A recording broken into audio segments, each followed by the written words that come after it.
Project 613, day 65. So as we've learned about the Jewish calendar, it depends on months, the lunar cycle, as well as the seasons, the solar cycle. However, when you're dealing with dates, when you're talking about the calendar, what you use most is dates of the month, which brings us to a very fascinating discussion, and that is the names of the Jewish months. Where did they come from? If you look at the Torah only refers to months by number. And fascinatingly enough, the first month is not Rosh Hashanah. Rosh Hashanah is not celebrated in the first month of the year. The first month is the month of Passover, the month of Pesach. The month of Nisan is called the first month in the Torah. Then the next month is the second and third. In fact, when the Torah tells us about the holiday of Rosh Hashanah, it states the first day of the seventh month. So you'll ask, what's going on here? Why can't the year and the months match up? That's a great question. The reason the Torah counts the months 1, 2, and 3 starting from the Exodus is in order that whenever we mention a date in the Torah, we're always reminded that God redeemed us from Egypt. So if you say it's the first day of the seventh month from what?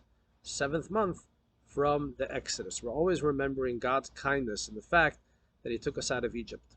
However, if you open up a Jewish calendar today, you will not find these numbers. We do not use the number of the months. Every month has a name.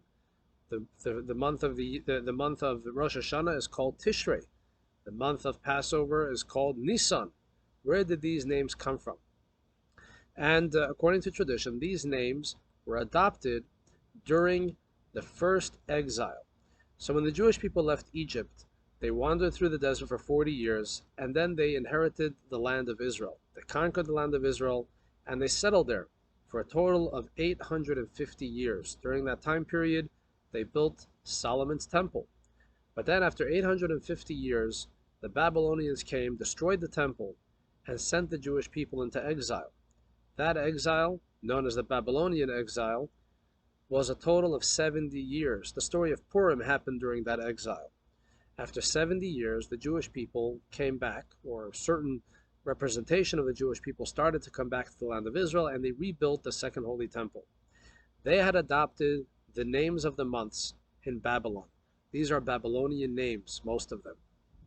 They do have Hebrew meanings, but they originated from Babylon.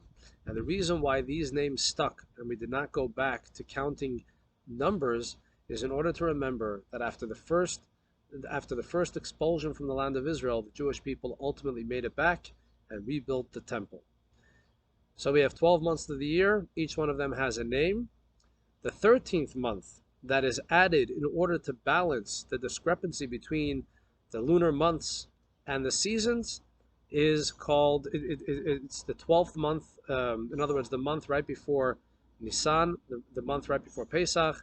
That month is called Adar, and so we have Adar Aleph, the first Adar, Adar Rishon, and Adar Sheni, Adar Bet, the second Adar. We don't add another month with a new name. Thank you all for watching. Look forward to seeing you tomorrow.